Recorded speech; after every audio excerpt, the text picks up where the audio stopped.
Alors bonjour tout le monde, j'espère que vous portez tous très bien. Ce matin, on va parler en fait de ce sujet d'actualité qui est apparu hier, le 28 août 2024.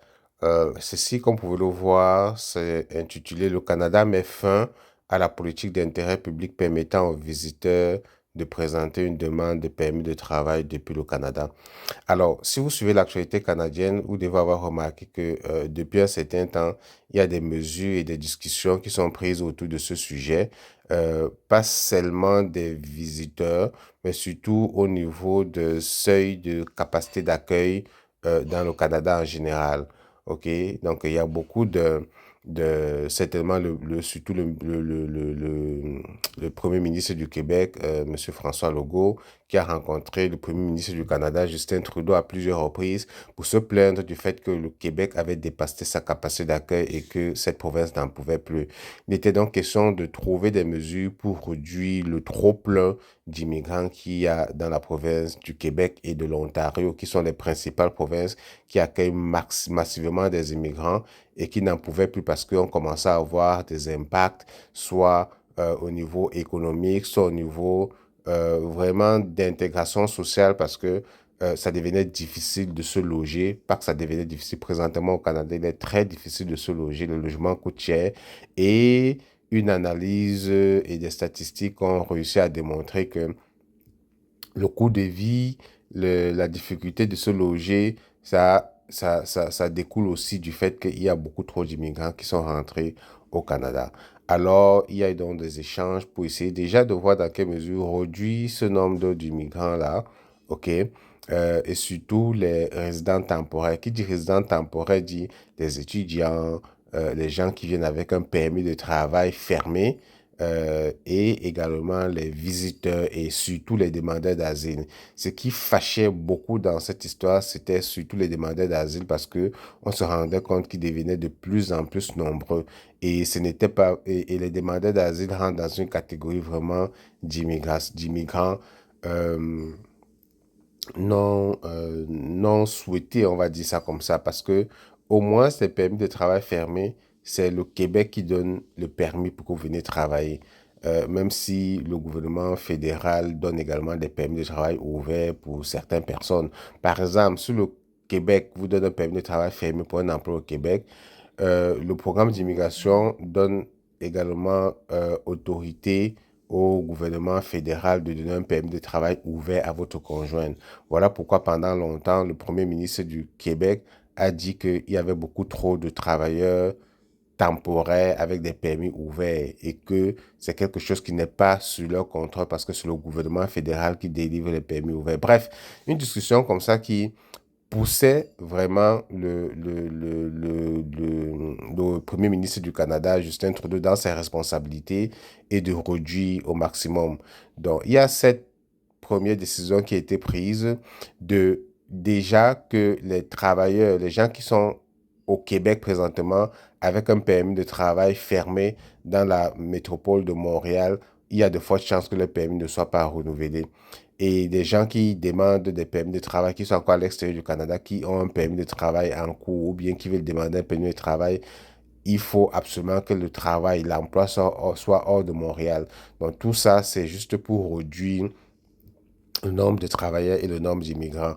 L'autre décision qui est en analyse, c'est les demandeurs d'asile. Lorsque vous arrivez au Canada, dans la province de Québec, si vous demandez l'asile, on a le droit de vous écouter et de vous ouvrir un dossier. En général, lorsque vous êtes demandeur d'asile, il y a automatiquement un permis de travail qui suit, c'est-à-dire que vous avez la possibilité de travailler pendant que vous attendez de passer au tribunal pour votre jugement. Donc, vous avez un permis de travail. Sauf que le Québec décide ceci. Désormais, si vous êtes sur le territoire du Québec, vous demandez l'asile, le permis de travail qui suit votre demande d'asile ne vous donnera plus la possibilité de travailler au Québec.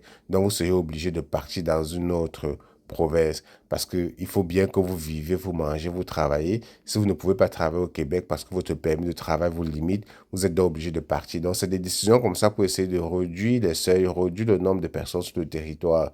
OK? Et puis, avec les étudiants aussi, on a vu qu'il y a beaucoup il y a eu beaucoup comment dire, d'échanges autour de projets d'études. On a donné la possibilité à toutes les provinces au Canada de revoir les quotas d'étudiants qu'ils acceptent, de permis d'études qui sont délivrés. Et désormais, il y avait une limitation du nombre de permis d'études qui devraient être délivrés par an au Canada. Donc tout ça, vous voyez, c'est des politiques qui ont été mises sur pied pour réduire les seuils. Maintenant, un gros souci qui se posait, c'était surtout les demandeurs d'asile. Pourquoi il y a beaucoup de demandeurs d'asile? Et la première mesure qui a été prise, c'était de remettre le visa aux visiteurs mexicains. Parce que les Mexicains, jusqu'à il y a un certain temps, lorsqu'ils arrivaient au Canada, ils n'avaient pas besoin de demander de visa. On s'est rendu compte que la grosse majorité des personnes qui demandaient l'asile, c'était justement ces Mexicains-là. Voilà pourquoi on a réimposé le visa aux visiteurs mexicains. Sauf que on s'est également rendu compte qu'il n'y avait pas que les Mexicains dans l'histoire des demandes d'asile. Il y avait des personnes d'autres pays qui arrivaient également à l'aéroport et qui demandaient tout de suite l'asile. Ou bien ils entraient dans le territoire, ils essayaient de se chercher. Quand ça n'allait pas, ils demandaient l'asile. OK? Voilà pourquoi on a également dit il faut revoir, il faut revisser comment dire, les mesures d'octroiement de visa visiteur. OK, donc il faut resserrer la vis. Il faut revoir dans quelle mesure vraiment resserrer la vis, que ce ne soit plus évident d'obtenir un visa visiteur. Donc, c'est certain que la plupart des personnes qui sont en attente de visa visiteur présentement pour rentrer au Canada, ça doit être extrêmement difficile. Pourquoi on voulait des livres? Parce qu'il y a cette mesure-là, on s'est rendu compte que beaucoup de visiteurs qui viennent au Canada n'ont pas réellement l'intention de visiter, mais derrière ce visa visiteur, il se cache l'idée de demander l'asile. Et certaines personnes ne demandent pas l'asile parce qu'au préalable, ils avaient cette intention-là. C'est juste que on a vendu, OK, à beaucoup de personnes le fait qu'arriver au Canada avec un visa visiteur, on peut travailler. Ça, c'est en fait ce qui a été vendu. Alors, d'où l'article de ce matin, le Canada met fin à la politique d'intérêt public permettant aux visiteurs de présenter une demande de permis de travail depuis le Canada. Alors, allons voir la genèse. Il faut savoir que Immigration, Réfugiés, Citoyenneté Canada a mis fin à en effet, à cette politique de façon immédiate. Donc, ça rentre tout de suite en vigueur, qui permettait aux visiteurs de présenter une demande de permis de travail depuis le Canada. ISCC a mis cette politique en place en août 2020 pour aider les visiteurs qui étaient incapables de quitter le pays en raison des restrictions de la COVID-19 liées à la pandémie 19. En vertu de cette politique, les visiteurs au Canada pouvaient présenter une demande de permis de travail sans devoir quitter le pays. De plus, les ressortissants étrangers qui avaient été titulaires d'un permis de travail au cours des 12 mois précédents, mais qui étaient passés au statut de visiteurs, pouvaient présenter une demande pour travailler au Canada de façon légale en attendant qu'une décision soit prise concernant leur nouvelle demande de permis de travail. La politique temporaire devait expirer le 28 février 2025, mais ISCC mis fin dans le cadre de ses efforts visant à ajuster le nombre de résidents temporaires au Canada et de préserver l'intégrité du système d'immigration. Donc, vous comprenez, les visiteurs pouvaient effectivement travailler au Canada, mais il s'agissait d'une politique d'intérêt public qui permettait aux visiteurs qui étaient restés coincés au Canada, donc des gens qui étaient arrivés au Canada, qui étaient coincés par la COVID parce que les frontières étaient fermées, ne pouvaient plus partir, retourner dans leur pays. On les avait donné la possibilité de travailler au Canada. Et les personnes aussi qui étaient déjà au Canada avec un permis fermé, mais le permis avait expiré et eux aussi étaient coincés au Canada, on les avait donné la possibilité de travailler au Canada. Donc, c'est une mesure qui prenait fin, qui devait prendre fin le 28 février 2025, mais prend fin tout de suite. OK? Donc, ça a été repris par beaucoup de personnes. Et comme ça, il y a beaucoup de personnes qui ont partagé ça. Et on a vu comme ça se naître une multitude comment dire, de personnes qui arrivaient au Canada avec un visa visiteur et, et pensaient qu'ils pouvaient travailler. OK? Et ce qui est difficile avec cette politique, c'est que en réalité, quand vous arriviez, parce que c'était plus d'actualité au Canada avec un visa visiteur, vous n'aviez pas l'autorisation de travailler tout de suite. Il fallait donc faire les démarches, trouver un employeur qui accepte de vous recruter et cet employeur devait vous amener à chercher un permis de travail fermé avec toute une procédure qui prend au moins 6 mois, 7 mois pour l'obtenir et c'est ça qui devait vous permettre de changer votre statut. Sauf que j'ai longtemps communiqué là-dessus sur les réseaux, mais en général, les gens sont têtus et les gens ne veulent pas écouter et les gens préfèrent écouter ce qu'on va leur vendre, ok? Donc, il y a donc beaucoup de personnes qui se sont engagées dans cette voie-là, de dire qu'on va venir au Canada comme visiteur et on va changer notre statut sur place. Sauf qu'une fois rendu sur place, beaucoup de personnes se trouvent coincées, ne peuvent pas changer effectivement de statut. Et qu'est-ce qu'ils font? Dernier recours, demandent l'asile. Donc voilà comment on a vu beaucoup de personnes demandeurs d'asile coincés, beaucoup de visiteurs qui se sont retrouvés à demander l'asile au Canada parce que voilà, n'ayant pas la possibilité de changer leur statut, ils demandent l'asile comme dernier recours.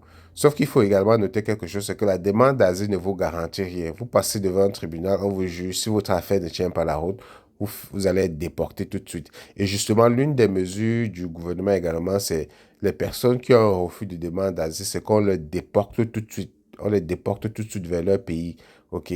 Ça permet en fait de désengorger également l'espace. Donc voilà des mesures qui ont été prises comme ça. Et ce que je voulais partager surtout avec vous, c'est cette actualité parce qu'elle a été très vendue. Et je vois beaucoup de personnes, quand on leur parle de procédures d'immigration, quand on leur parle de vraies procédures, de passer un test de langue, de rentrer dans un bassin, les gens sont beaucoup plus captivés à l'idée de est-ce que je ne peux pas faire un visa visiteur? Est-ce que je ne peux pas, tu peux pas me trouver un permis de travail? Parce que les gens ne veulent pas la patience. Aller faire un test de langue, faire des vraies procédures et venir au Canada vraiment de la meilleure manière en tant que résident permanent ayant été sélectionné dans une procédure d'immigration permanente. OK? Vous arrivez ici, vous êtes tranquille, vous dormez tranquille et les choses se passent bien pour vous. Vous voulez retourner aux études, c'est gratuit. Donc, je parle des études aussi parce qu'il y a beaucoup d'étudiants qui arrivent au Canada, chemin faisant, se rendent compte qu'ils ne peuvent pas payer les études. Ça coûte beaucoup trop cher. Ça, ils n'avaient pas préparé. OK? Ils arrivent ici, sont coincés. Alors, qu'est-ce qu'il faut faire? Il faut demander l'asile. Donc, il y a beaucoup d'étudiants aussi qui se retrouvent en train de demander l'asile parce qu'ils sont eux aussi coincés, OK, par ces pièges-là.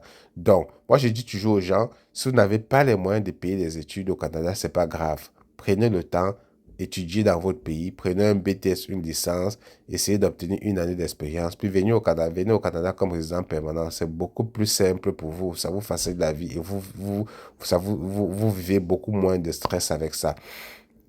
Donc, désormais, les amis, qu'on ne vous dise plus que vous pouvez venir au Canada comme visiter et travailler, c'est faux, OK? Il n'y a même plus d'alibi. Avant, c'était que la COVID-19 avait permis de mettre en place une politique d'intérêt public, mais désormais, tout ça, c'est fini, OK? Donc, comme vous avez vu, la décision rentre en vigueur tout de suite, de façon immédiate. Donc, voilà ce que je voulais partager avec vous ce matin. Prenez le temps, les amis, de bien faire les choses. Vous voulez immigrer au Canada, c'est un beau pays, ça a beaucoup d'opportunités. Les débuts souvent peuvent être stressants, difficiles, mais quand on est bien orienté, quand on est objectif, on finit par se frayer du chemin ici, avoir une bonne qualité de vie. Donc, prenez le temps de bien faire les choses. Soyez patient lorsque vous voulez faire les choses. La précipitation, ça n'a jamais payé. Ce qui paye dans la vie, c'est la patience. Lorsqu'on est patient, avec objectif, on atteint toujours des objectifs, et on obtient des beaux résultats. OK? Ça ne sert à rien de courir. Euh, un visa visiteur, ça ne vous donne rien du tout. Visa visiteur, normalement, vous comprenez, visite. C'est que vous venez en tourisme, vous vous baladez, c'est beau, puis vous rentrez chez vous. C'est pas un visa de résidence. Lorsqu'on veut résider au Canada, il y a des procédures de résidence permanente qui se font.